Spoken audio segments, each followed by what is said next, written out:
El gobierno de la tarde. Quisiera brevemente comentar algo que ha ocurrido de nuevo en Jaina.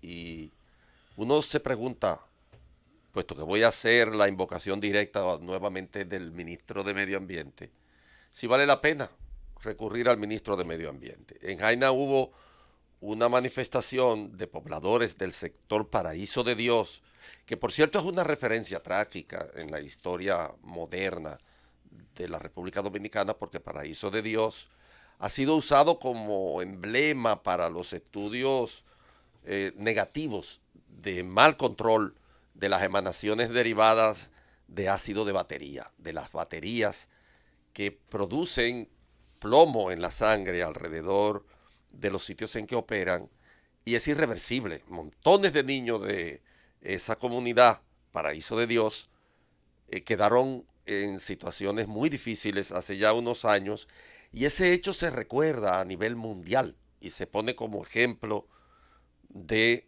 mala administración de los riesgos que se derivan de la modernidad. Bueno, hubo reclamos de nuevo contra la fábrica de reciclaje, la empresa Verde Eco Reciclaje Industrial, Veri, que se dedica al procesamiento de baterías. Este es un capítulo más de esa saga en relación con la cual el Ministerio de Medio Ambiente dijo que iba a tomar cartas en el asunto.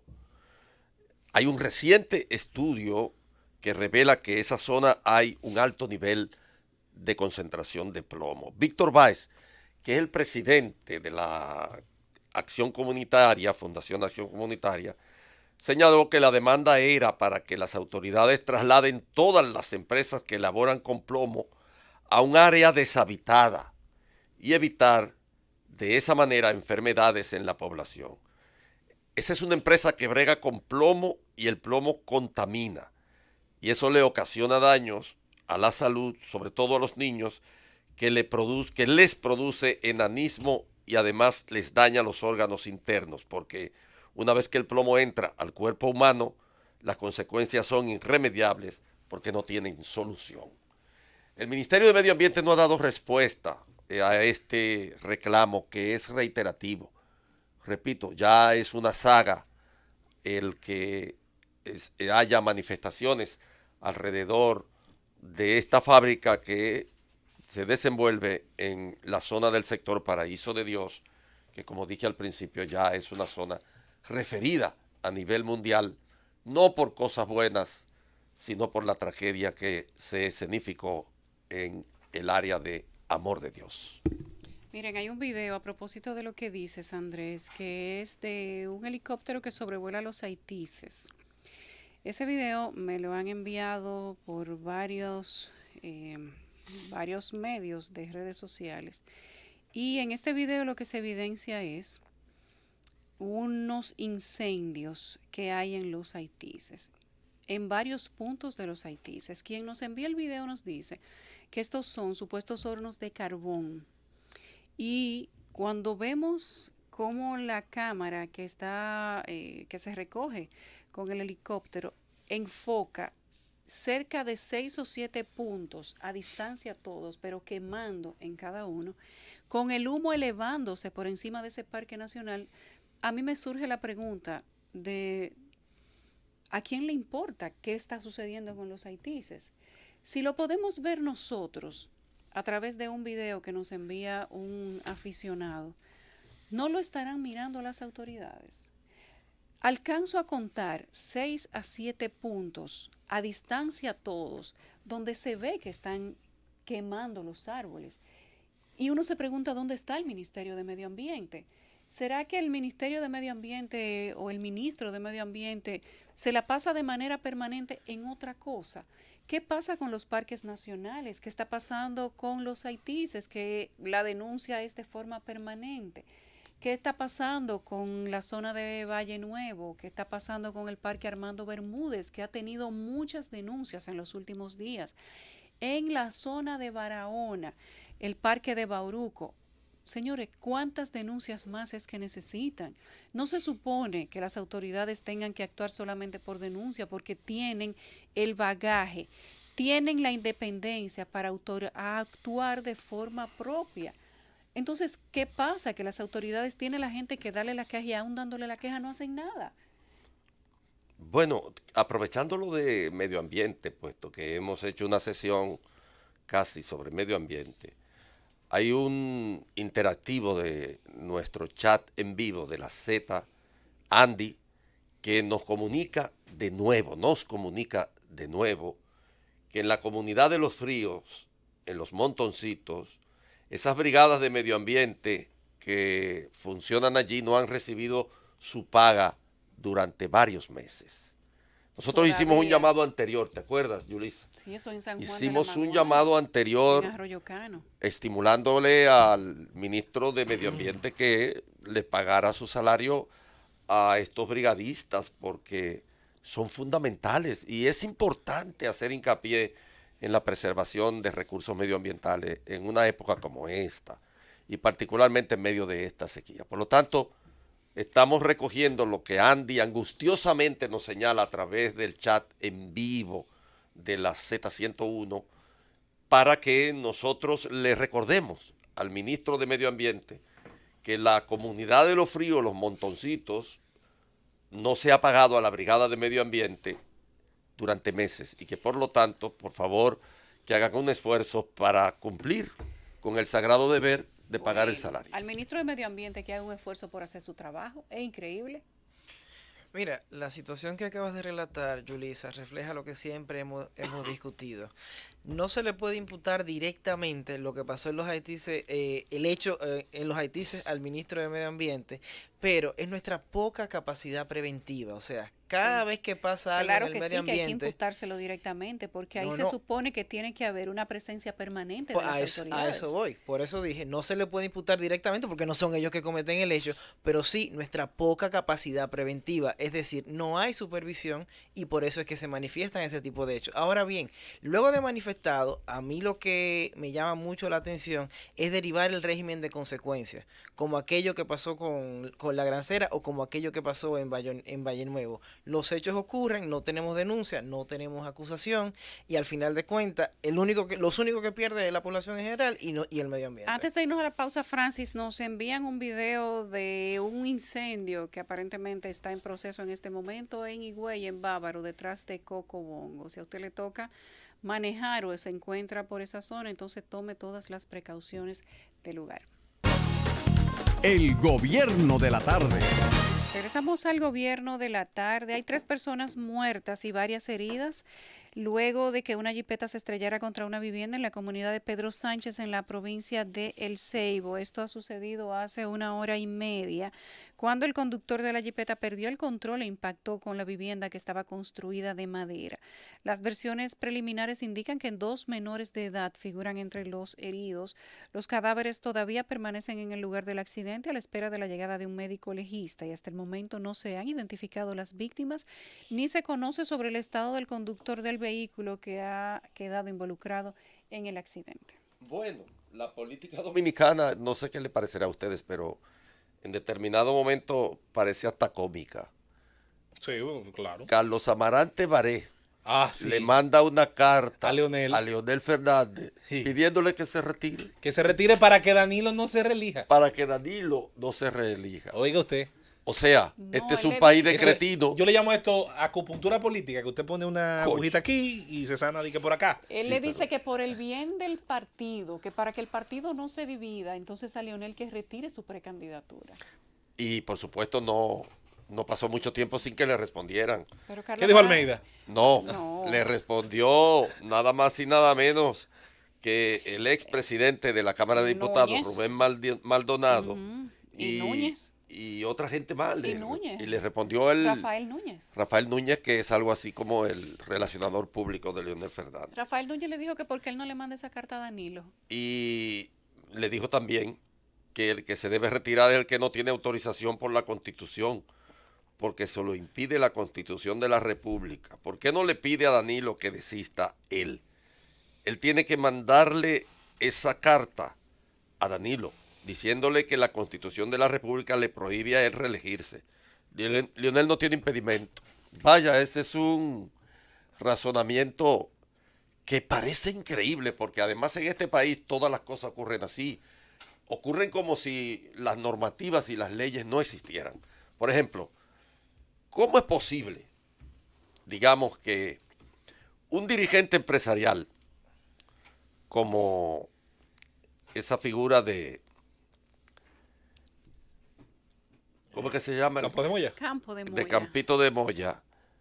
Que no vale por sí mismo, sino por lo que representa. Pero por supuesto, porque él no es un empresario, él es un representante de los Exactamente, Vicini. porque el Pero, señor Moya pero no es un empresario. ¿cómo es que es posible que Campo de Moya hable de una opción que no existe en el marco constitucional? Los empresarios son los primeros en demandar seguridad jurídica permanentemente. Bueno, en el caso de Campos de Moya es más curioso porque él tiene una declaración de no hace mucho y la hemeroteca está ahí, la hemeroteca lo señala, donde él decía que no estaba de acuerdo con una modificación constitucional. Entonces yo me pregunto, cotejando en mi mente, A más B, si él no está de acuerdo con una modificación constitucional, hay que ver si cambió de opinión, porque también tiene derecho a ello, y está ahora de acuerdo con la reelección. ¿Qué está diciendo? ¿Que estaría de acuerdo con otro tipo de modificación? No sé, vía Tribunal Constitucional, o ahora sí está, un autogolpe. o ahora sí está de acuerdo con una asamblea revisora. Sería interesante que lo aclare. Pero hay algo más interesante y mucho más sencillo. Porque aquí hay cosas tan sencillas. Por ejemplo, es bien sencillo la respuesta que se le da a Amarante. Porque Amarante que priva en Gallito y que es un león afeitado, porque todo el mundo sabe que es un león afeitado, y priva en Gallito. Amarante sabía perfectamente que la respuesta iba a ser esa. Es decir, ¿cómo es posible que tú le mandes una carta pública a una persona que no tiene un impedimento constitucional para impedir que el que tiene impedimento constitucional se postule? Pero el que tiene impedimento constitucional, muchísimo más si es el presidente de la República, se supone que tiene que respetar la Constitución y no se puede postular. Pero yo digo, en el caso de un empresario pidiendo la violación de la ley, cuando lo característico de los empresarios, por su naturaleza, por la definición ideológica conservadora, es que pidan continuamente seguridad jurídica. Si usted no tiene ningún respeto por la Constitución, usted después no puede alegar nada.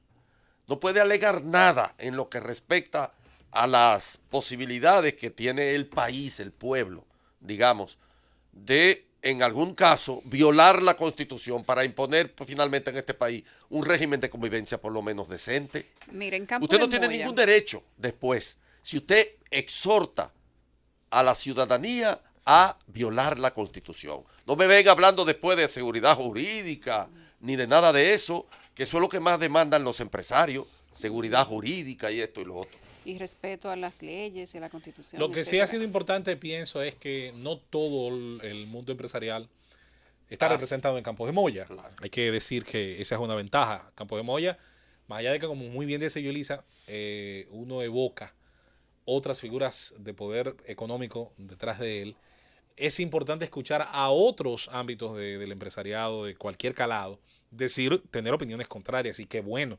Así Y es. qué bueno que también ocurre de esa manera. No es tampoco uniforme la opinión Bueno, del hombre de empresa. Tan diferentes que Del hombre o la mujer de el empresa, presidente de corrijo. Grupo Rica ayer mismo también se refirió a las declaraciones de Lucía Medina, y él dijo, cuando le preguntaron que si él también había multiplicado sus beneficios por 1000, como había dicho la diputada, y él dijo, bueno, que él no conoce ningún empresario que haya podido en tan solo 6 años multiplicar su fortuna por 1000, pero que él quería saber dónde era para que se lo dijeran a él también. No, y que se lo pregunté a Campos de Moya.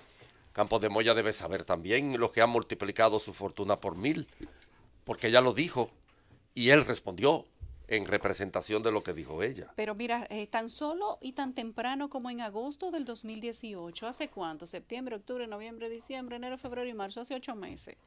7 meses que el señor Campos de Moya dijo que el sector empresarial que él representaba no estaba de acuerdo con que la Constitución se modificara nuevamente para introducir cambios en cuanto a la elección presidencial. Hay que ver qué pasó, porque ayer, tan temprano como ayer, él dijo entonces que el empresariado está muy contento con el gobierno y las medidas que se han tomado a favor de ese sector. Y dijo que él de manera personal sí está de acuerdo con la reelección de Danilo Medina, lo dijo textualmente. Quizás algunas cosas han mejorado en 7 meses de tal forma Bueno. que ameritan que haya cambiado su posición, que también está dentro de lo posible. Exacto. Yo entiendo que si él es de los favorecidos con la multiplicación de la fortuna 1000 veces, Por mí, bueno, que ¿tú te al que Dios imaginas? se la dio San Pedro de Macorís. Que la fortuna de nosotros sea 100 pesos y se multiplique por 1000. Oye, Concho. oye, eso está bien. Al que Dios se la dio San Pedro de Macorís. Yo creo que en ningún caso una 40ª modificación a la Constitución, solamente, ahí está la 40ª en número total, pero tiene que ser la 34ª por el tema de la reelección es conveniente. Sí, ¿Por así qué? es, Porque 34 veces. Porque cuesta, primero cuesta mucho políticamente hablando y también cuesta mucho económicamente hablando. Además, E institucionalmente. Ahora, Las instituciones no cuajan. a eso voy. Cada 4 años no podemos intentar reinventarnos diciendo nos reelegimos o no nos reelegimos. Eso erosiona mucho la institucionalidad. Además dice mucho de nosotros también como sociedad y como país. Yo entiendo que hay que coger un modelo y ya respetarlo de una vez por todas. Porque de las modificaciones que se han hecho a la Constitución desde el 1844, solamente 3 versan sobre una renovación política fuerte. La primera, porque hay que mencionarla, es donde aparece la República Dominicana, la reforma del 1994 y la reforma del 2010, donde se incluye el Tribunal Constitucional y el Defensor del Pueblo, una serie de figuras nuevas que antes nuestro ordenamiento político constitucional no conocía.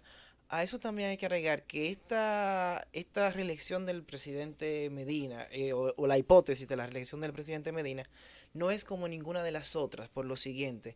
Un dominicano que tiene más de 30 años, que por ejemplo es mi caso, nunca ha visto a una persona gobernar 3 periodos consecutivos. Esta reelección tiene otro costo también político, o sea, es una segunda repostulación.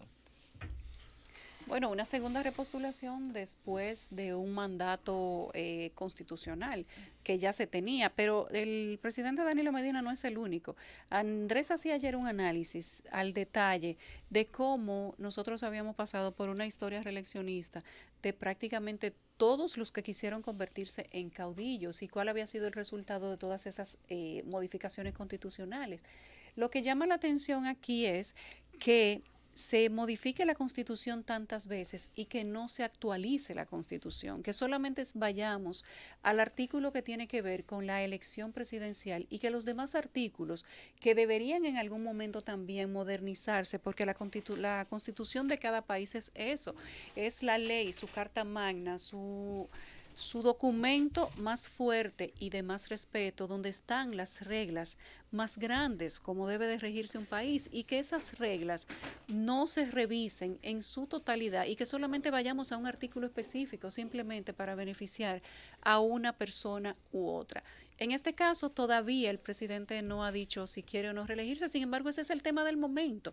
Y cada cierto tiempo el tema se revive. Cuando creemos que ya hemos sobrepasado la discusión de la reelección, pues vuelve otro y lo pone en el tapete. Parecería entonces que ahora, luego de haberlo tratado de levantar en varias ocasiones diferentes adeptos del presidente y no se pudo, pues bueno, los audios de la diputada Lucía Medina sí lo lograron y de qué manera, porque la forma como ella lo dice, pues bueno, deja mucho que comentar y deja mucho que pensar, pero vamos a ver cuánto tiempo tarda para que ese tema vuelva a dormirse y quién más lo levanta, porque ciertamente esto se ha convertido en un tema cíclico.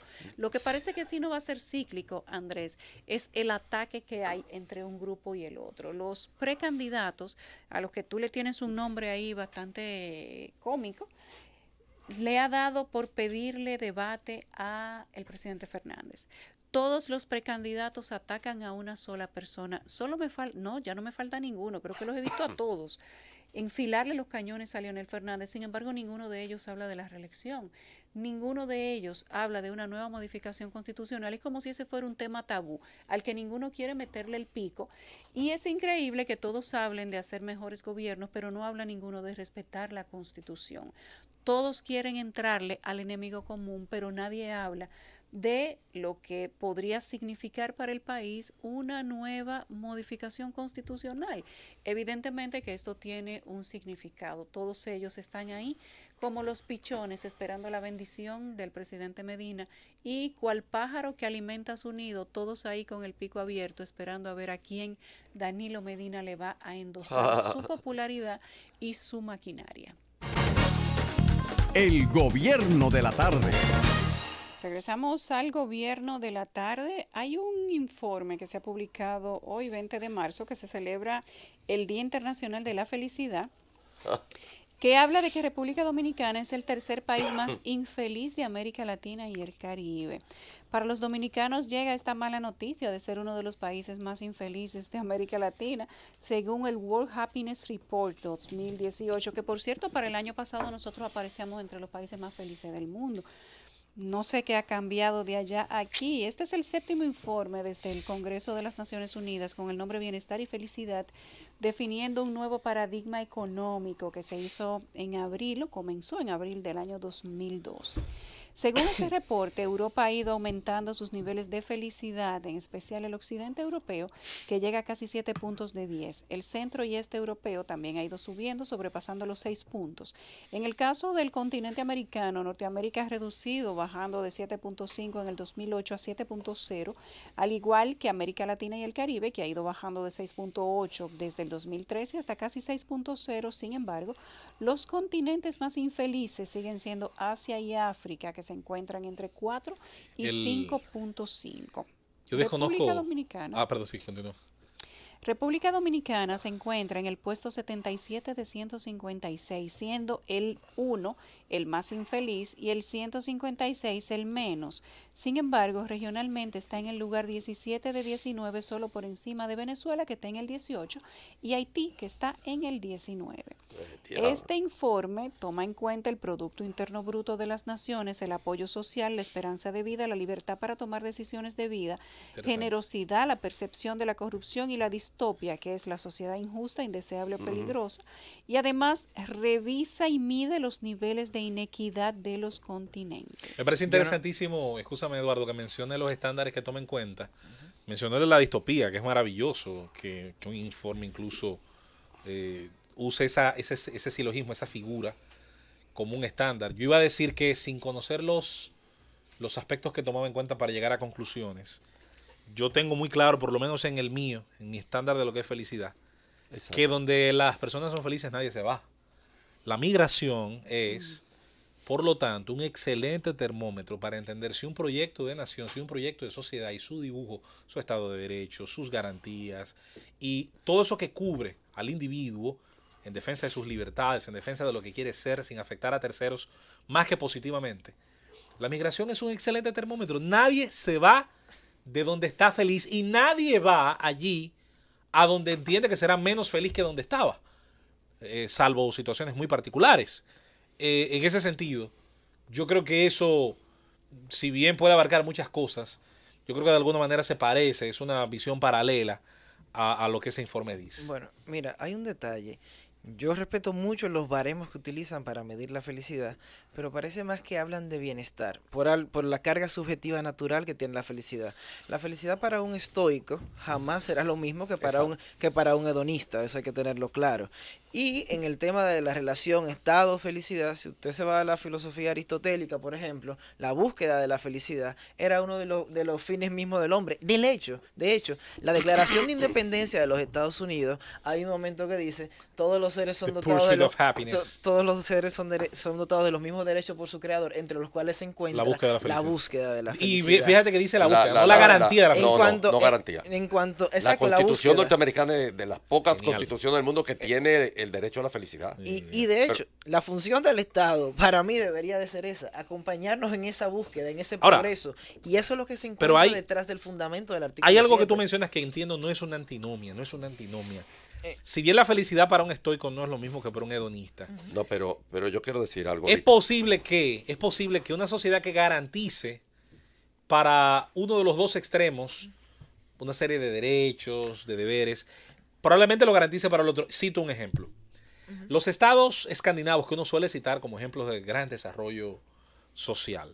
Uno de ellos es una monarquía. Dos de ellos hasta los años 90 eran estados confesionales en su constitución. O sea, se reconocían como estados religiosos y con una religión en su constitución, esencialmente el luteranismo.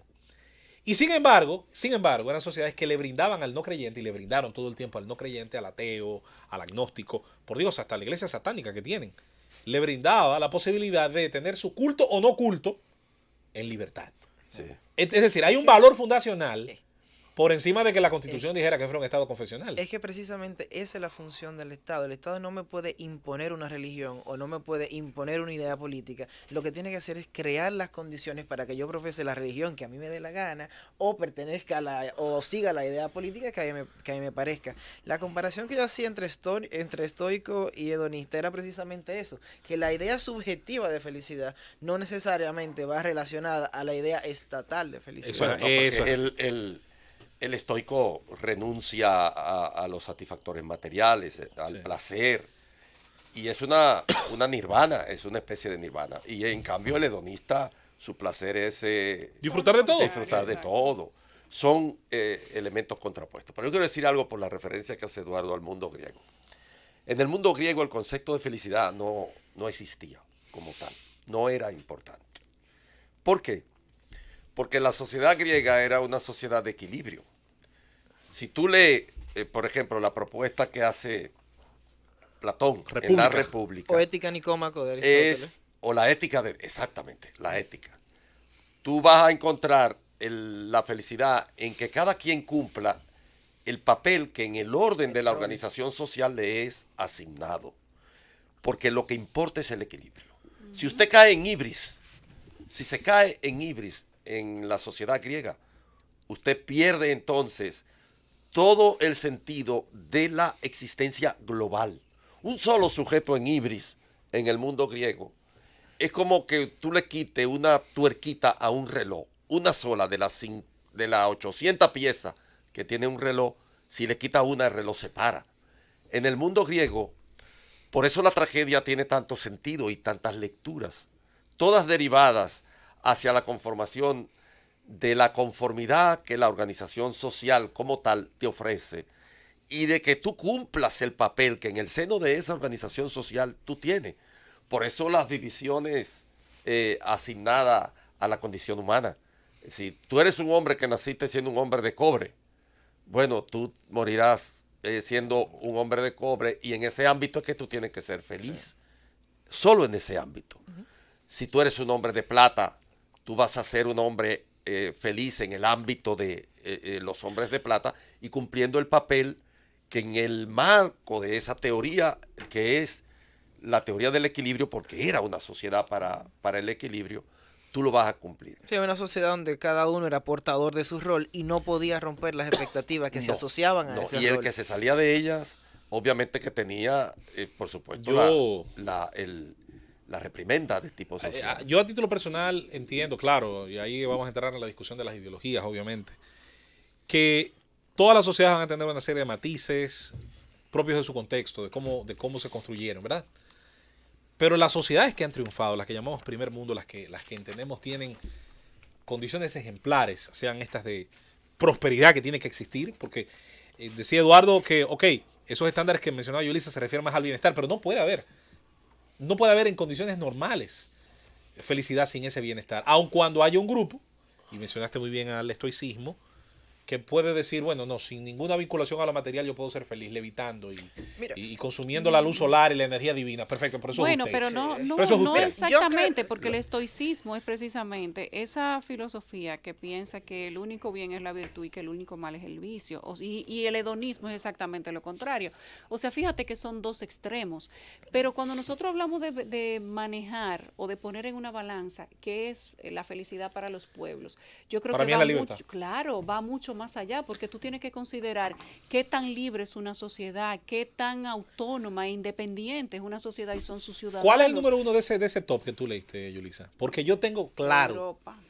bueno, y de Europa a ver cuáles, que el elemento fundacional de una sociedad Finlandia, que Suecia. funciona, en Nueva Zelanda, por ejemplo, con todo lo que pasó en estos Nueva días, Zelanda. Pues mira. es la libertad del individuo en relación a que sus actos, sus méritos alcanzados, sus gestiones, en Dice cualquier que sentido de la vida, el son las que van a generar la occidente consecuencia de la que va a europeo. disfrutar o la que le van a pesar. Y por supuesto los niveles de satisfactores, no solo material, porque ahí es donde Por eso que la felicidad va a ser siempre un discurso individual. Es decir, va a ser diferente para Exactamente. todo el mundo. Porque también la redistribución de los satisfactores materiales como los espirituales no se distribuyen por igual. Yo por eso no he creído nunca en utopías colectivas, porque Yo- por eso ese es el detalle. Yo particularmente creo que Marco Aurelio murió feliz. O sea, independientemente de Oye, a lo todo. mejor el que murió en la orgía en estos días, a lo mejor murió Ya, ya. feliz también. Ajá. Eso lo iba a No, no olvídate, no es que es un filósofo, un presocrático. yo no lo iba a decir de esa manera, pero No, yo- ciertamente. O sea, Y hay el- una carga muy individual, muy subjetiva en la felicidad. ¿Quién fue más feliz, Osho o Hugh Hefner? Yo no sé, pero yo me quedo con Hefner. Yo también. A su manera, yo creo que cada quien encuentra la felicidad. Yo creo que cada quien a su manera. Bueno, cuando se murió Hugh Hefner, los memes, casualmente ahorita que hablábamos de memes, era que la gente decía que a dónde lo habrán mandado si él vivía ya en el paraíso. Todo Porque va a ser un retroceso. Exacto. De hecho- que a partir de donde él se había A ningún ido, sitio que lo mandara estaba mejor no que en iba la a tierra. tener punto de comparación.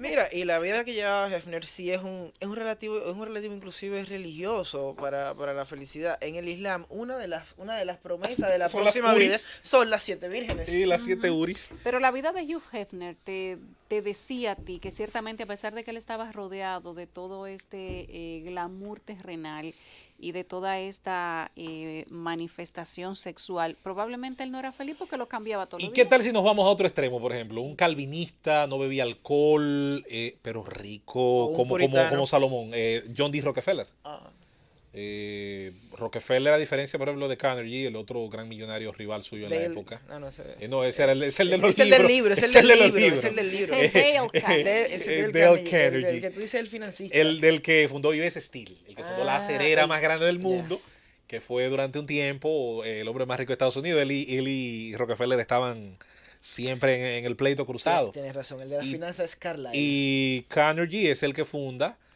nada más y nada menos que la biblioteca Carnegie, que en Estados Unidos fueron siempre una referencia al tema este de, filantropía.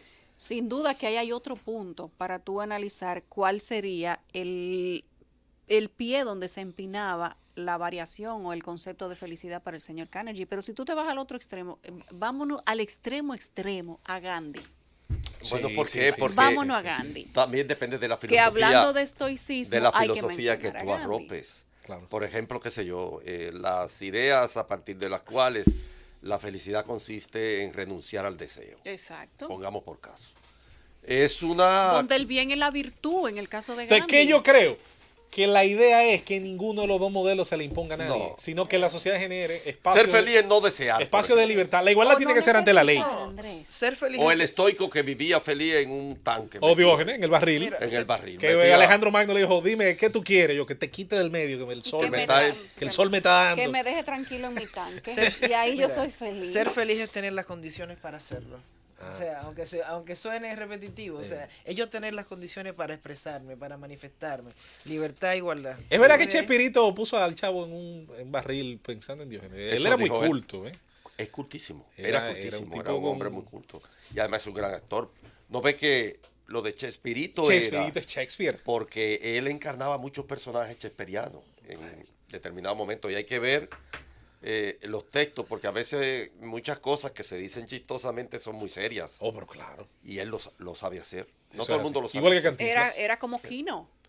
También. Era con como Mafalda, Kino, que a genial. través de Mafalda Sí, decía él cosas- expresaba situaciones que eran sociales, Mucho. pero lo hacía con caricatura. No, pero Mafalda era genial. Genial. Siempre Y en fue una genial. sociedad tan, Ya, tan genial. accidentada como la Argentina en esa época. Y en la época, exacto, porque aquí no se supo colar por los intersticios de una sociedad represiva, muy represiva en el periodo en que Mafalda se hizo un personaje a nivel mundial, sarcástica, irónica, penetrante, Sí.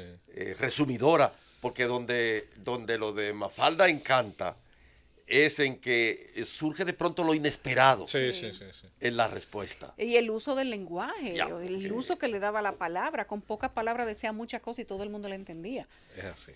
Pero ahí están todas las comparaciones. Yo no Tengan sé el cuánta mundo que gente... me quiero bajar. Y no paren el sé mundo, yo me bajo. Exactamente. A ver, el mundo me voy a bajar yo de aquí. entonces. No sé cuánta gente serán tan felices ni cuántos serán menos felices, pero lo cierto es que la llamada felicidad de los dominicanos, por lo menos, yo no sé la de los europeos, la del occidente de Europa, ni Asia, ni África, que dice que son los menos felices, y si vamos y le preguntamos a los japoneses, no se quieren salir de su Japón. Bueno, insisto, la migración es un perfecto termómetro sobre la realización humana, a dónde va la gente, por qué se marcha, por qué corta, por qué quema las naves.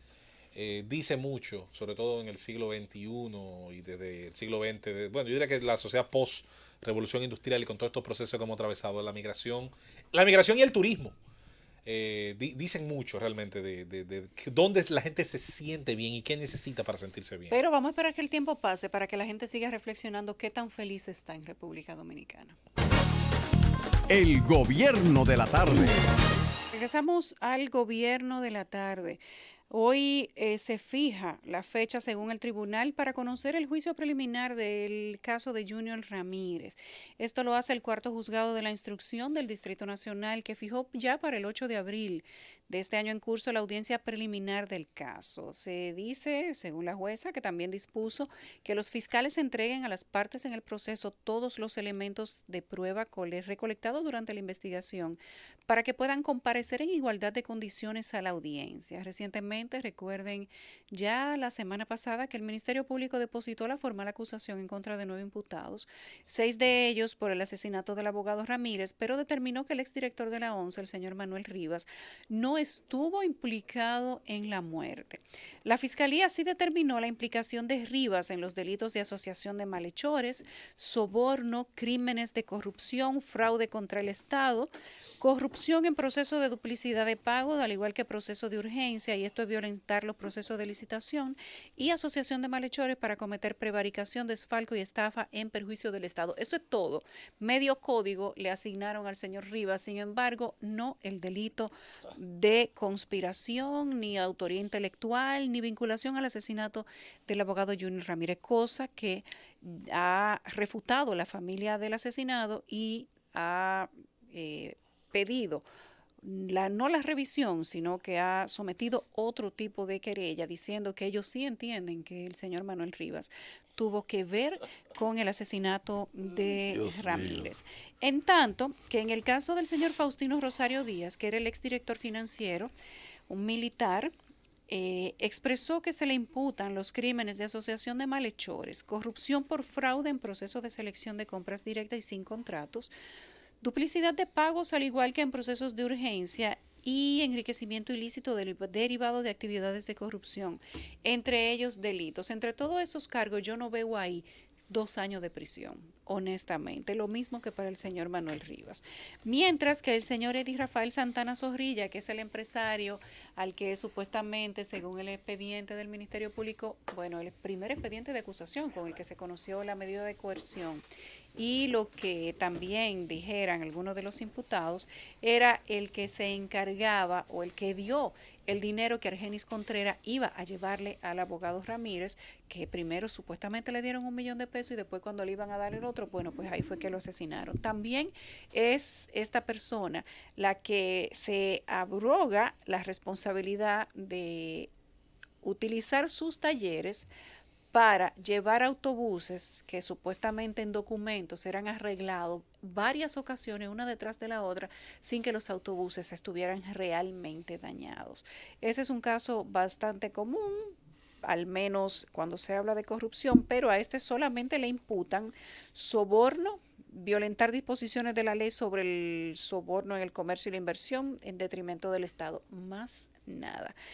Los acusados del asesinato, además de Argenis Contreras, que está en Estados Unidos luchando porque no lo repatrien a República Dominicana y aparentemente lo está consiguiendo, están acusados de la muerte de Ramírez Ferreras, de asociación de malhechores, el asesinato y el ocultamiento del cadáver, el grande, que se nombra José Antonio Mercado Blanco, Víctor Elisander Ravelo Campos, alias El Herrero, Jorge Luis Abreu Fabián, alias El Taxista, Heidi Carolina Peña y Lilian Francisca Suárez Jaques. Ese es el resumen del caso que ha presentado el Ministerio Público en torno a la muerte del señor Junior Ramírez. ¿Qué dicen los compañeros? Bueno, yo personalmente hice una intervención en días pasados en relación con el expediente. Y obviamente es lo mismo que ocurre con el caso de los tucanos, que es un caso de soborno sin sobornados. Este es un caso de extorsión sin extorsionado, porque Argenis Contreras fue y mató a Junior Ramírez porque le dio la gana para quitarle ese problema a su jefe. Y Argenis no era el extorsionado. El extorsionado era Manuel Rivas, que es presidente del Partido de la Liberación Dominicana en la zona, miembro del comité político, y que esos son sus atributos por los cuales ese está excluido de ese expediente. No hay ningún otro. Uno se puede preguntar, porque vivimos en este país, que es un país donde uno, cuando opina o dice algo, tiene que quitarse la razón y metérsela en los bolsillos, porque la razón no te sirve para nada. El expediente de los tucanos tenía claramente establecido quiénes eran los recipendiarios del proceso de soborno, quiénes prestaron los correos, los courier, para que el dinero fuera trasegado en pequeñas partidas durante un tiempo. Fueron señalados en el primer expediente. Y en el expediente de la justicia norteamericana hay nombrados senadores, entre ellos el senador Canaán, que fue incluido en el primer expediente que se sometió por parte de la Procuraduría. ¿Y en qué terminó la cosa? En que el dinero era para sobornar senadores que en ese momento tenían el contrato en sus manos, pero no hay senadores implicados en la acusación. Un caso de soborno sin sobornados. Y el caso de la onza, un caso de extorsión sin extorsionado, porque Argenis Contreras decidió ir a matar a ese tipo, lo decidió ir a matar porque le dio la gana, no porque tenía una encomienda del extorsionado ni nada de eso, sino que él se tomó la demanda y lo mató y ahora anda huyendo por tierras extranjeras esperando que la mano de la justicia lo agarre o que, porque esa también puede ser una estrategia, que se enfría aún más para también sacarlo de la cárcel, dadas las complicidades políticas que tiene la justicia en este país. Lo sorprendente es que no se ha logrado completar el proceso para traer a Argenis Contreras en un caso en el que supuestamente había tanta intención de resolverlo. Que el señor Manuel Rivas, me sorprende que no le hayan variado la medida de coerción todavía, cuando supuestamente no tiene ninguna vinculación con el crimen. Hay cosas que cuando tú las analizas fríamente como que quizás te dan un poco menos del resultado que uno ve en este momento. Y en el caso de el empresario Santana Zorrilla, que era quien supuestamente daba el dinero con el que se sobornaba al señor Junior Ramírez, el que acompañaba supuestamente entre él y Faustino Rosario a Argenis Contreras a las supuestas reuniones, según lo que ha dicho el Ministerio Público. Y en el caso del señor Rosario Díaz, que este también continúe preso si no tiene nada que ver con el asesinato, y en el caso del empresario Santana Zorrilla, que siendo el que daba el dinero supuestamente, no tuviera nada que ver con el asesinato, pero que además lo que se le está imputando, aparentemente a nadie le dolían los cuartos que le daban a Junior Ramírez. No, yo no entiendo nada. O sea, a nadie le dolía ese dinero, ¿de dónde se sacaba? No, cuando viene a ver Junior Ramírez, él mismo se mató. Yo creo él que mismo se suicidó. Si las cosas siguen como van, esto va a terminar así. De que él se dio el tiro, se puso la cadena en el cuello y se amarró. Y se tiró. Y se tiró. Porque las cosas ya no tienen sentido, no tienen ningún sentido. El Junior se echó la vaina encima porque le dio la gana. Él fue el que dijo, voy a matar a este tipo porque está extorsionando a mi jefe. Él tomó la decisión, bueno, el él Ministerio solo. Público dice que supuestamente eran socios, aparte de todo. Pero yo me ¿Socio pregunto, de quién? Socios, que quien le daba la información a Junior para que extorsionara era supuestamente Argenis Contreras. Y que no solamente se manejaban con esa misma institución, sino que habían otras instituciones. Pero uno se pregunta, ¿dónde están los otros socios del señor Junior Ramírez? Y ciertamente era de esa manera. Además, porque si es su socio, ¿por qué lo mata? También. Porque es al revés. Porque no le convenía. Lo que debía era irse a repartir el dinero. Bueno, uno no sabe ya qué va a decir en este país. está bastante complicado. Yo no sé qué va a terminar haciendo la familia. Han puesto una querella distinta a la que dice el Ministerio Público. Ellos han involucrado al empresario, al financiero y al señor Rivas, que era el director de la ONSA, sí, como cómplices en la autoría intelectual para el asesinato del señor Junior Ramírez. Sin embargo, esto apenas comienza. Lo importante es que ya se haya fijado una fecha para empezar a conocer el juicio preliminar y que a partir de ahí entonces hay que ver cómo todo este proceso evoluciona. ¿En qué va a quedar todo eso? Dice Y la que pregunta del millón, ¿cuándo viene Argeni? Y el procurador está evaluando la declinación que se hizo, porque el caso lo dividieron. Sí. Es decir, una parte la mandaron a un Juzgado. a la jurisdicción de Santo Domingo Oeste, y la otra La trajeron al se Distrito queda Nacional. en el Distrito Nacional o en la parte de la capital para garantizar que se haga justicia. Está en El el procurador está evaluando. El gobierno de la tarde. Regresamos al gobierno de la tarde. Vámonos con los comentarios de todo el equipo. Iniciamos con el de don Andrés L. Mateo. Muchísimas gracias. Yo quisiera hablar brevemente sobre el tema de la frontera, con motivo de lo que ha ocurrido en Cachimán, en esa zona de Carrizal, en la que hubo tiroteo, un haitiano pereció en el tiroteo, y reclamos con derechos que dicen creer los nacionales haitianos respecto de la comunidad, del área en el que está. El Ministerio de Interior y Comunidades Territoriales de Haití, sin embargo, dijo en un comunicado ayer que sí están ubicadas en la República Dominicana las obras que construye el gobierno dominicano en Cachimán, en Elías Piña. Próximo, un poco bastante, bueno, casi pegadito ahí, con ese poblado haitiano de Belader, que tiene determinadas referencialidades históricas, de las cuales yo no voy a hablar ahora, y en relación con la República Dominicana. Con esa afirmación, ese organismo ministerial haitiano despejó las dudas que tienen los residentes en Belader sobre los límites territoriales, que provocó que el viernes pasado enfrentaran a militares dominicanos con piedras y disparos en protesta, porque en ese lugar se construye una verja perimetral que protegerá a varias agencias gubernamentales locales, entre estas la Dirección de Aduanas, del Ministerio de Salud Pública, etc. En fin, una actividad hecha enteramente en la zona que le corresponde desde el punto de vista de la división territorial a la República Dominicana. Yo quisiera señalar algunas cosas en relación con la frontera que tienen que ver también con la historia de la relación dominico-haitiana, que es un memorial de agravio histórico de ambas partes y en el cual el imaginario ha colado también muchas cosas en relación con la cual son culpables las élites políticas y económicas que han gobernado en ambos países. Las élites políticas y económicas que han gobernado en ambos países. Lo repito porque esto es muy importante para entender el guión de lo que voy a decir en esta intervención.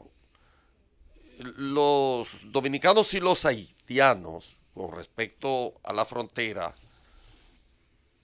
tenemos casi un siglo en el que las delimitaciones fronterizas no se han vuelto a discutir. Y ha habido una práctica, en algunos casos, que se da como hecho consumado, actividades que los haitianos han venido haciendo alrededor de la frontera y que implican la toma de territorio dominicano de hecho, en la práctica, de hecho.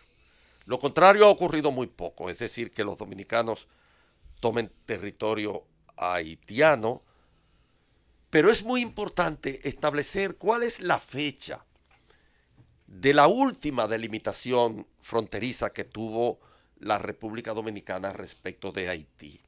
El 21 de enero del año 1929. Esas delimitaciones son las que se propusieron en el gobierno de Horacio Vázquez y que estuvieron al frente de ella muchas personalidades destacadas, pero particularmente su presidente, el presidente de la delimitación fronteriza, que fue nada más y nada menos que Manuel Arturo Peñavalle, una figura enorme de la intelectualidad dominicana y también de amplias vinculaciones con el aparato político de la época, no solo en el gobierno de Horacio Vázquez, sino también en el gobierno de Rafael Leónidas Trujillo, puesto que Manuel Arturo Peñavalle fue un ideólogo del trujillismo, aun cuando en los primeros 5 años de gobierno del presidente Rafael Leónidas Trujillo Molina estuvo expulsado de el reconocimiento y la validez de sus famosísimas referencias intelectuales, completamente expulsado del gobierno, porque él fue que presentó la opción de la candidatura opuesta al binomio Trujillo y Estrella Ureña, aquella candidatura de Federico Velázquez y Ángel Morales, que era la candidatura opuesta a Trujillo. Pero la frontera ha sido siempre una línea épica en el imaginario dominicano. Una línea épica porque nosotros tenemos una enorme singularidad en lo que respecta a la independencia dominicana. Nosotros no tenemos un proceso de independencia que se refiera a una fecha específica, sino que implica varias etapas a partir de las cuales se va generando el reconocimiento de esa otredad que son los dominicanos, y luego se va a expresar la intención de cuajar el Estado-Nación ya de manera preponderante y abierta en el 1844, hasta que finalmente cuaja ya con posibilidades de sobrevivencia por sí mismo al final de lo que se conoce como la restauración de la República. De manera que en ese periodo la frontera va a ser siempre, en el imaginario de los dominicanos, una línea épica. El trujillismo, por ejemplo, el trujillismo usó la frontera como un referente épico permanentemente. Y por ejemplo, la masacre del año 1937, en la que Trujillo hipotecó una buena parte de su prestigio nacional e internacional, esa masacre estuvo orientada a consolidar hacia adentro el poder trujillista en términos de la idea de la identidad nacional. Porque Trujillo creyó que eso era importante para mantener en los términos en que el trujillismo creía que tenía que desenvolverse como expresión de un nacionalismo desembocado para mantener la unidad hacia adentro del Estado-Nación. Esa frontera que Manuel Arturo Peñavalle fue el que delimitó todo lo que es en un largo periodo, fueron varios años. El acuerdo se firmó el 21 de enero del año 1929, pero desde finales del año 27 y sobre todo el año de 1928, el equipo que dirigió Manuel Arturo Peñavalle estuvo trabajando en la delimitación fronteriza con autoridades haitianas. Y toda esa cartografía quedó finalmente esculpida en los hitos, en los mojones que se fueron poniendo para configurar esa frontera, que es, como todos sabemos, una frontera imaginaria porque no tiene una delimitación física propiamente dicha. Pero sí una frontera legal establecida sobre la base de los acuerdos que se firmaron el 21 de enero de 1929, en el que se culminaban los trabajos de delimitación fronteriza que encabezó Manuel Arturo Peña Valle, ese intelectual de tanta nombradía en la historia de la cultura dominicana. Esa es la realidad. Del 21 de enero del 1929 a esta parte ha transcurrido casi un siglo. Casi un siglo. Estamos en el año 2019, es decir, que falta 10 años nada más para que un siglo completo haya transcurrido sobre la delimitación fronteriza que protagonizó en la práctica teórica Manuel Arturo Peña Valle, pero que tuvo el respaldo del gobierno de Horacio Vázquez. Lo que dicen estos conflictos por delimitación territorial que se dan en Cachimán es que llegó la hora tal vez de rediseñar la línea fronteriza en la República Dominicana. Nunca se le ha puesto caso después de las discusiones del 21 de enero del año 1929, después de todo ese periodo de trabajo de la comisión que encabezó Manuel Arturo Peña Valle. Pero en algún momento la sociedad dominicana tiene que plantearse la tarea de iniciar una política de frontera verdadera.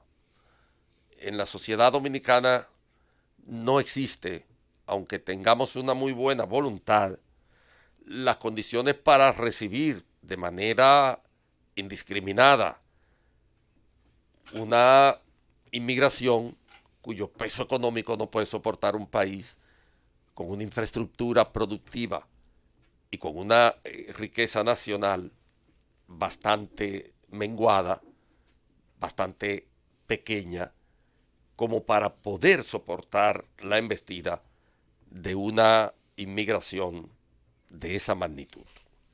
Por lo tanto, para evitar futuras dificultades, futuros malos entendidos que puedan arrojar acontecimientos incalificables e inimaginables, sería muy importante que en algún momento el gobierno dominicano piense en rediseñar la línea fronteriza, en rediscutir la línea fronteriza que desde hace casi un siglo no tiene ningún tipo de control físico, ni de referencia señalística, ni de hitos, ni de mojones. Algunos de los hitos que se ponían para delimitar la frontera con demarcaciones y numerología quedan casi como memoria histórica y la gente hasta los retrata, toma retratos de él.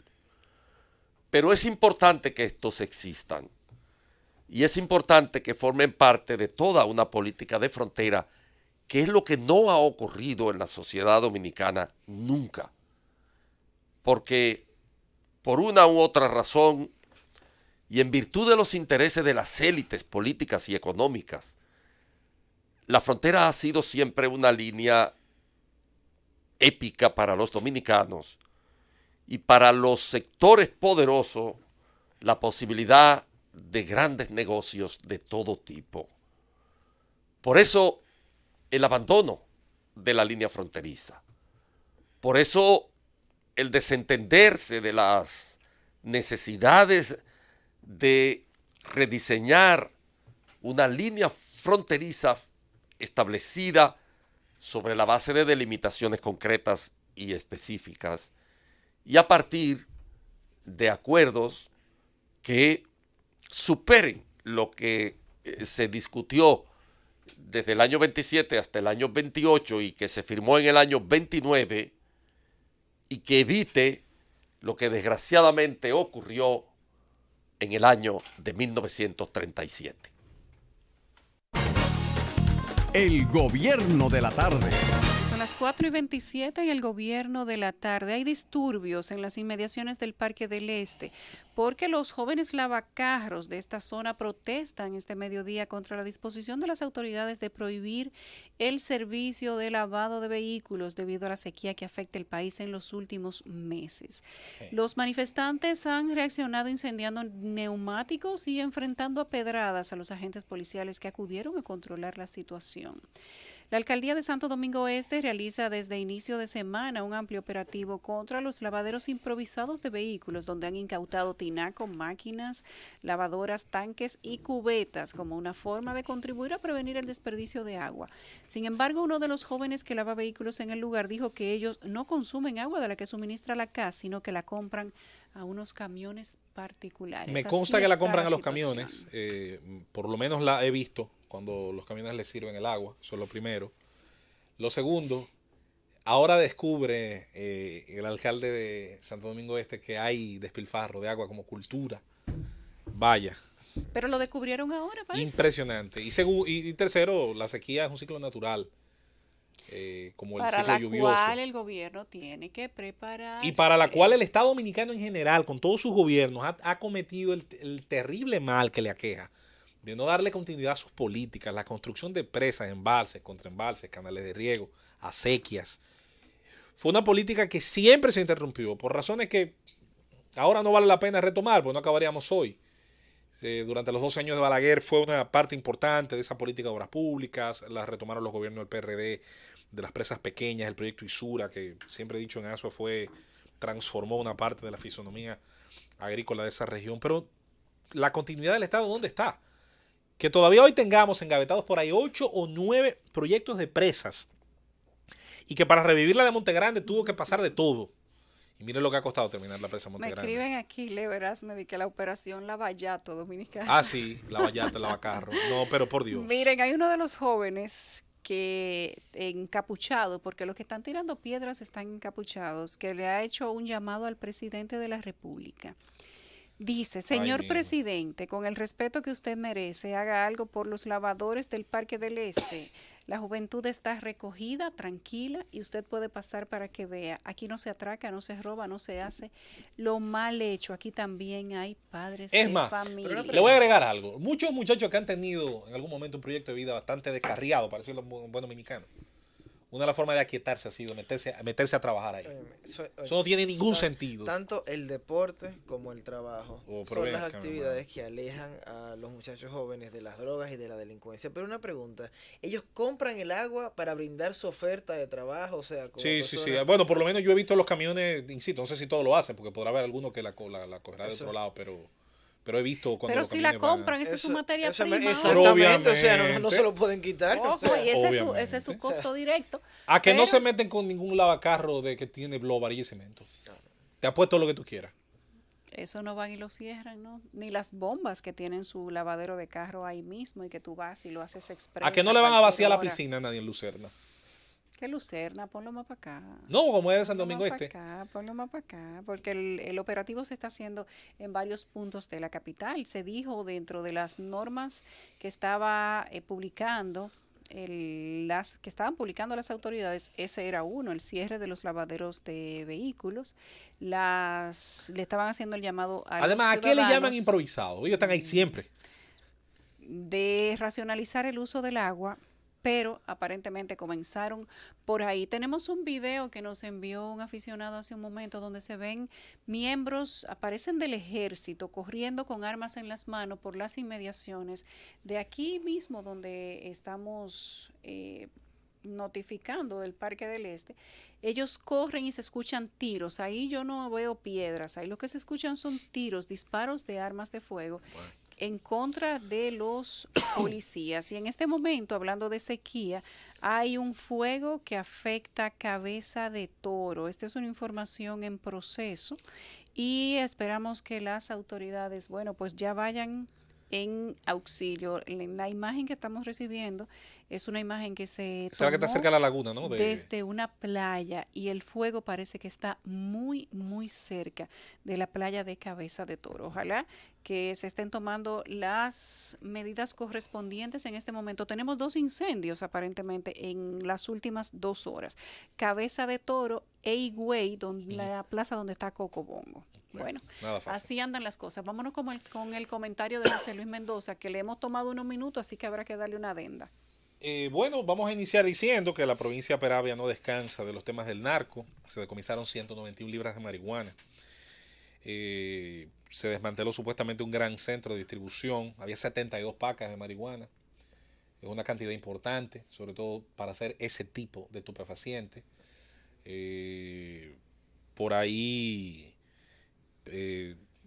creo que esto tendría que terminar en una investigación que señale a gente más importante que 2 jovencitos, uno de 24 y uno de 26, que han sido los apresados, que es lo que siempre echamos en falta. De manera que por ahí estos temas de Santiago y de Baní, no hacen, de Peravia, esencialmente el municipio de Baní, no hacen sino recordar lo que decíamos aquí cuando la crisis de la provincia.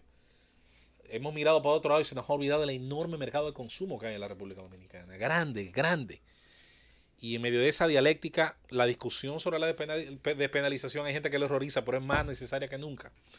Eso es harina de otro costal. Yo me voy a meter a un tema que ciertamente se ha extendido, ha tomado unos ribetes, yo diría que no esperados, pero hay algunos de ellos, Yulisa, sé que también le ha dado un gran seguimiento, y Eduardo ha hecho aquí uno de los análisis más enjundiosos sobre los temas relacionados al aspecto jurídico de lo que pasó en el Consejo Nacional de la Magistratura. Nosotros hemos tenido posturas aquí distintas en el debate. Mucha gente ha reclamado, y yo me voy a incluir entre quienes lo han reclamado, que todos los detalles relacionados a ese debate, a esa situación relacionada a la jueza Miriam y a Miriam Germán y a su interpelación en el Consejo Nacional de la Magistratura, perfecto, hay gente que quiere que no se quede así porque quiere en lo adelante perseguir a la figura del magistrado Jean Alain Rodríguez y pide su renuncia y su destitución y esto y lo otro. Pero también hay quienes decimos que se tiene que ser igual de firme en exigir, ¿por qué no? Y a quien hay que exigírselo precisamente es al Estado Dominicano y a sus agencias persecutoras, que también aclare el fondo. Y algunas de las situaciones del fondo, sobre todo que comenzaron a revelarse, dado los textos que fueron citados en medio del escándalo, son bastante llamativos. Hoy el periódico El Nacional recoge una información bastante interesante que sale con la firma de Silvio Cabrera y que yo cuando la leí hace un ratito me resultaba bastante llamativa. Algunas cosas las había escuchado, otras no. En la mención que se hace de los documentos se habla del ingeniero, ¿verdad? El ingeniero. Que no es un ingeniero, es el dueño de una financiera. Exacto. El ingeniero es otro. El ingeniero, pero hay un apodo, ¿verdad? Ha habido una confusión en esa información. Richard Miguel Gloss Ovalles, o Richard Molina Ovalle, porque el individuo a todo esto tenía varias identidades, se suicidó, ya no vive. Bueno, por segunda vez, porque ya él se había matado. Era objeto de una investigación por parte del Departamento de Estado de los Estados Unidos y organismos de aquí del país al momento de su muerte, de la que parece la muerte real, como bien dice Yulisa, porque parece que había fingido su muerte. ¿Por qué se le investigaba a este angelito? Doble identidad, como ya he citado, fíjense que tiene un nombre con variable, narcotráfico, lavado de activos y su relación con varios miembros de la Judicatura Dominicana. Ovalles, quien tenía una finca en San Cristóbal, hay audios y videos de esa persona compartiendo con jueces en esa instalación. Siendo una persona con este historial y con estos señalamientos, hay que decir que esto también supongo que debe dar bastante material para cuestionamientos, para seguimiento, para investigación. El finado Gloss Ovalles, Richard Miguel, utilizaba la cédula de identidad 001-130-6338-2 con fecha de nacimiento el 29 de noviembre del 72, cancelada por la falsa causa de su fallecimiento, intentando evadir la justicia en el año 2014. ¿A qué le suena esto? ¿A qué le suena? Utilizó un acta de función certificada de manera ilegal. No hizo lo mismo que Quirinito. La cosa. Pero lo hizo antes, porque...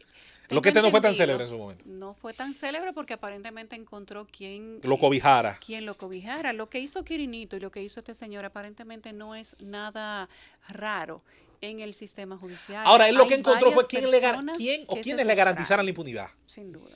Y Insisto, sobre todo, el hecho de que se tengan informaciones, pruebas señaladas a audios e imágenes, de que este hombre compartía y parece que de manera muy bien, muy cercana, con miembros de la Judicatura Dominicana. Hay un largo historial delictivo que se señala desde las agencias investigadoras, y hay una orden de arresto activa, tenía una orden de arresto activa en los Estados Unidos donde le acusaban de ser responsable de un prontuario largo de delitos. ¿Ustedes entienden la pelota que aquí se está jugando con ese tema? Insisto, el tema tiene muchas ramas. Mucha gente se agarra a la que quiere, a la que le gusta. Y probablemente cada rama tenga algo de validez, no tenemos ninguna duda. Puede generar varias discusiones al mismo punto. Pero ¿por qué hay que dejar otras ramas sin tocar? ¿Por qué hay que dejar algunas ramas como que aparentemente no, eso no es más importante que la forma? Eso no es más importante que el reglamento. Eso no es más importante que lo que se violentó ahí. Bueno, pero alguna importancia tiene. Alguna importancia tiene. Sobre todo en un momento donde hay una enorme discusión interesantísima, válida por demás, en la sociedad dominicana, al momento de la escogencia de los jueces del más importante tribunal dominicano, y sobre todo la exigencia de que la participación de la política activa, de la politiquería activa, no se convierta en el mecanismo más influyente para quién esté, quién se queda, quién es aprobado, quién es promovido, etcétera, etcétera. Yo insisto que mucha gente que tenemos el chance de estar frente a los medios de comunicación, nos cansamos toda la vida de exigir el cumplimiento de la ley y las normas, sobre todo en temas de corrupción administrativa. Pero hay cuando tú te sales de ese marco. Hay gente que las leyes, por ejemplo, migratorias le dan tres pitos, porque si tú te pones del lado de las leyes y las normas, eres esto o lo otro, xenófobo, aquello y lo otro. Pero si te pones también del lado de las leyes y las normas en relación a lo relacionado con las responsabilidades de las figuras que están, ¿por qué no?, en el Poder Judicial, ¿por qué no?, alrededor de cualquier otro de los centros de toma de decisiones importantes en nuestro estamento. Entonces ahí no. Yo siempre cito ahí aquella máxima, creo que de Benito Juárez, una de las tantas frases de Juárez que se citan, de aquellos que para sus amigos lo quieren todo, para sus enemigos, la ley. Adelante, Francis. El gobierno de la tarde. Continuamos en el gobierno de la tarde. Dejamos inconcluso el comentario de José Luis Mendoza, que es que le damos una adenda. El cual quiero complementar diciendo dos cosas rápidas. Primero, insistir en la gravedad de lo anterior, de lo dicho en el anterior segmento. Alguien me había preguntado una vez, y creo que lo repetí aquí, si usted tuviera una varita mágica y pudiera con un toque tomar uno de los tres poderes del Estado Dominicano, o de los estamentos de poder, el que usted quiera, y con ese toque usted lo resolvería, colocaría eso a la altura del mejor país del mundo que usted se imagina. Yo, José Luis Mendoza, mi decisión la tengo clara. Me gustaría que el estamento judicial, en todos sus ámbitos, tiene el ente persecutor, de los fiscales, la judicatura, que es el ente principal, el más representativo, y la policía, que son auxiliares de la justicia, con todas sus agencias, lograran tener un funcionamiento, una eficiencia envidiable del primer mundo. ¿Por qué yo intentaría asignarle ese primero, esa, llamemos, magia, y no al poder congresual o al poder ejecutivo? Porque si la justicia en un país funciona, y funciona bien, y es independiente, y es eficiente, y es igual para todos los ciudadanos, créanme que lo otro se modifica a partir de ahí. Es capaz de vertir su autosuficiencia, es capaz de vertir su excelente funcionamiento y de regular por la mejor de las vías, que es precisamente la jurisprudencia de un país, todo lo demás, todas las actividades pueden girar alrededor del eje de las leyes y su debido cumplimiento. La justicia cumple, de hecho, una función de equilibrio, una función de contrapeso para los demás poderes, sobre todo para el poder ejecutivo. Esencialmente. Además, la seguridad o la garantía que brinda la justicia es precisamente la seguridad y la garantía, por decirlo de alguna manera, cognitiva, o la seguridad de mi sentimiento de que mis derechos valen. Exacto. Es decir, yo compro y vendo un inmueble, por ejemplo, porque yo sé que existe la garantía de que eso es mío. Exacto. Y el poder del Estado que me puede dar esa seguridad, que puede reivindicar mi derecho, es precisamente el poder judicial, que, como tú bien dices, José Luis, no solamente vincula el poder judicial per se y la administración de justicia, va desde la Procuraduría, la policía e inclusive las demás dependencias que tiene, o Todas las otras agencias. vinculaciones que tienen alguna incidencia sobre el poder judicial. No tengo ninguna duda, e insisto. Piénselo. No tiene que estar de acuerdo conmigo, pero yo lo tengo muy claro. Si este país pudiera... No hay que ir más lejos. Los países más avanzados o los países más desarrollados Resolvieron primero eso. también son los países que tienen un poder judicial que funciona. Y que la gente más confía.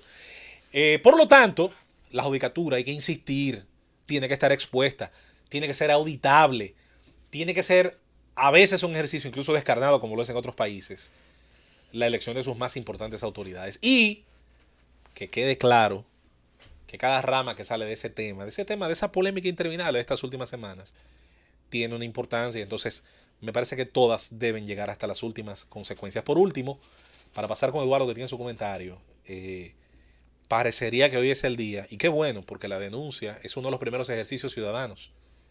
Yo no sé quién o quiénes se han animado a montarse en un helicóptero. Y han tirado hoy unas imágenes, unas fotos. Señores, preocupante. La vez que fuimos, tú estabas, Yulisa, cuando fuimos a Elías Piña en el helicóptero. Cuando fuimos a Elías Piña, vimos las quemas, sobre todo entre provincias de San Cristóbal y Baní. Los hornos de carbón vegetal. En la frontera había, pero vimos más en esos dos lugares, en las cercanías. Evidentemente. Bueno, había en Elías Piña y más para allá, cerca de Neiva. Correctamente. Parece que los que vimos, por un tema también de la hora, eran los que tenían vocación de producir carbón vegetal para venderlo en las inmediaciones de la capital, que se compra. Pero los hornos que están más allá son los que tienen vocación para vender hacia el mercado haitiano, que tiene todavía, señores, en el carbón vegetal su principal fuente increíblemente de energía para cocer alimentos. Una cosa increíble en pleno Van a siglo tener XXI. que poner a los supertucanos a custodiar el espacio aéreo. No a bombardear donde vean uno, a tirar cañonazos. No para que no entre droga, sino para darse cuenta cuando estén quemando. No, va a haber que comprar un Apache, un helicóptero de eso con una nada calibre más 60. para vigilar eso. Yo realmente entiendo que es muy preocupante. Yo creo que el ministro de Medio Ambiente, mire, yo insisto, a mí no me gusta personalizar ninguna denuncia, pero usted está en la picota, usted no pega una. No es que uno quiera personalizarlo, No, yo pero no, lo a que mí no me pasa interesa, es que yo ese la señor no lo conozco, pero es que ineptitud no hay que puede ponerle ser. nombre también. Bueno, así culmino este comentario que sobre todo haciendo énfasis en darle seguimiento a esas informaciones que son claves también en el proceso que nosotros estamos exigiendo, si somos coherentes con lo que exigimos. Eduardo Núñez. Muy buenas tardes a todos nuevamente. Muchísimas gracias, Yulisa, por darme la palabra. Mira, en el día de hoy yo quiero hablar de un tema que de una manera u otra nos compete a todos. Y es el compromiso que tenemos cada uno de nosotros como ciudadanos o como un ente político. Muchas personas, inclusive este comentario lo motiva, los comentarios por redes sociales, se preguntan que qué hacen, que qué podemos hacer, que qué sucede. Y lo primero que yo diría, o lo primero que yo recomendaría, es no permanecer indiferente. Y el primer paso para no ser indiferente es mantenerse informado, es saber, si usted no tiene información, no configura sus intereses. Aquella persona que no posee el primer requisito del ejercicio efectivo de la libertad de expresión, el primer requisito del ejercicio efectivo de poder comunicar es estar bien informado. Si usted no se informa, no puede reclamar, porque no tiene base ni fundamento sobre aquello que va a reclamar. Entonces, hay una pieza muy importante, un pensamiento muy importante de un político italiano, Antonio Gramsci, que fue uno de los fundadores del Partido Comunista en Italia, de quien yo me separo ideológicamente, pero que nos separamos ideológicamente, pero dice algo muy importante. No pueden existir quienes sean solamente hombres, extraños a la ciudad. Es decir, no pueden existir personas que sean ajenas al conglomerado social que los rodea. No pueden existir personas que existan divorciadas del medio circundante. Quien sea ciudadano debe necesariamente tomar partido. En las palabras del propio Gramsci, quien realmente vive no puede no ser ciudadano, no puede no tomar partido. Ser indiferente ante el medio circundante y las realidades que nos afectan es un parasitismo social, es apatía, y en muchos casos se puede ver como una especie de cobardía. ¿Por qué hago esta introducción? Tenemos que tener muy en cuenta los hechos que han ocurrido en las semanas pasadas y los hechos que nosotros mismos hemos venido criticando y comentando, como por ejemplo los precios de los hidrocarburos, que Yulisa muy bien señalaba la semana pasada, si mal no me equivoco, que subieron en un rango de 5 y 6 pesos y cuyo aumento no se justifica. Si nosotros trasladamos ese mismo hecho a Francia, por ejemplo, que se encuentran en la misma situación, vamos a poder ver o nos percatamos fácilmente de cuál ha sido la reacción del pueblo francés ante una situación de esa naturaleza. La huelga inmediata, el reclamo inmediato, la denuncia en las redes sociales. Y esa es la gran distinción o la gran diferencia que nosotros debemos de tener en cuenta al momento de qué vamos a reclamar y de qué queremos hacer. Debemos primero de informarnos y saber qué vamos a reclamar. ¿Por qué? En el ejemplo francés con el tema de la huelga, el derecho de manifestación es un derecho complejo, porque en un primer momento es un derecho de titularidad individual, es decir, cada quien tiene derecho a, pero que solamente se puede ejercer colectivamente. Y de hecho, en la colectividad es que se encuentra el elemento que llama la atención del político, que llama la atención de la clase política. Si no hay una masa que reclame, entonces los derechos no encuentran reivindicación en la voluntad de nuestros políticos. Otro aspecto muy importante que debemos de tener en cuenta para la pregunta de qué hacemos, es que la gran diferencia entre la organización social de los seres humanos, la organización del Estado, nuestra forma de relacionarnos, es que los seres humanos convivimos y esta convivencia obliga a que vayamos más del simple hecho o mero hecho de existir, sino que seamos capaces de reclamar, capaces de exigir, que seamos conscientes de cuáles son los derechos que nos correspondan y que cuando hacemos eso que el sociólogo Habermas llama el uso público de la razón, lo hagamos donde tenemos que hacerlo y de la forma que tenemos que hacerlo con la información que debemos hacerlo. Ser parte de una sociedad implica en muchas formas saber cómo y cuándo exigir y de la forma que debe hacerse. Un aspecto que no se nos puede olvidar y que yo he venido retratando todos estos días es la gran influencia que tienen las redes sociales, la gran influencia o el gran miedo, por decirlo así, que ejercen las redes sociales, el uso de la libertad de expresión a través de las redes sociales. Un ejemplo de eso es lo que sucedió recientemente en los Estados Unidos, donde, por ejemplo, la prensa en el día de ayer reportaba que el presidente Donald Trump se quejaba de que las redes sociales lo discriminaban, es decir, que expresaban una especie de favoritismo hacia el Partido Demócrata o que tienen un sesgo en contra del Partido Republicano. Este presidente, el líder del mundo libre o el presidente del país más poderoso del mundo, establecía que parece ser que si uno es conservador, si es republicano en un grupo determinado, hay discriminación. Dice él, lo veo en Twitter, lo veo en Facebook. Agregando, tengo millones de seguidores y es que Twitter era diferente, algo está pasando.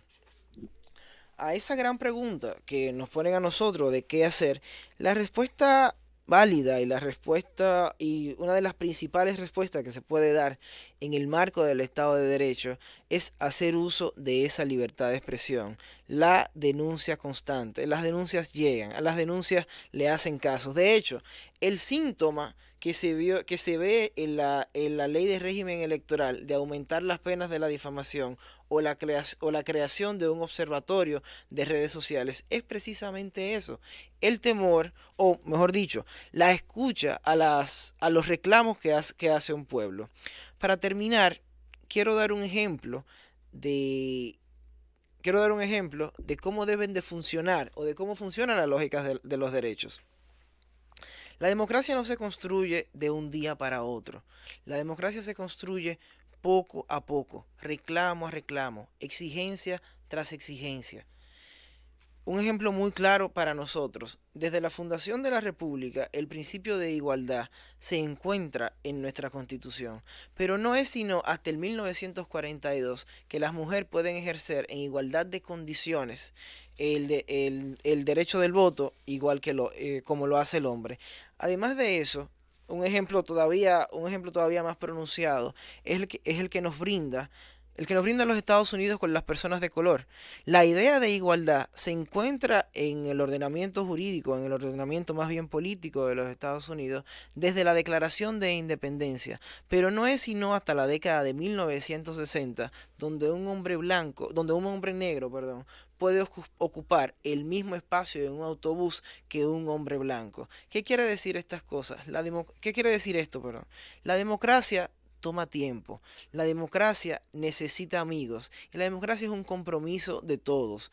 Nuestra indiferencia o nuestra victimización constante o nuestra falta de reclamo es lo que permite realmente que las cosas se vayan desarrollando como lo han venido haciendo.